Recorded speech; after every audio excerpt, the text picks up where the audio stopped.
Today we're going to be working on subtraction. There is a picture model for you at the top of the screen, and your first number is going to be how many pictures are listed, either if it has an X or does not have an X, it doesn't matter.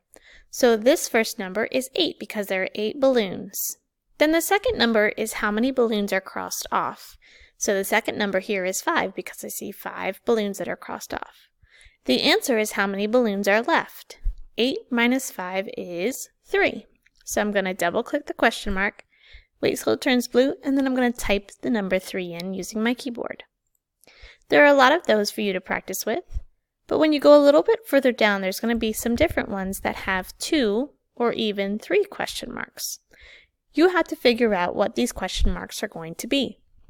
So for this one, our first number is always how many pictures are listed, and remember, it doesn't matter if they have an X on it or not, you count it. Your second number is how many pictures are crossed off, and then your third number is the answer of the remaining pictures.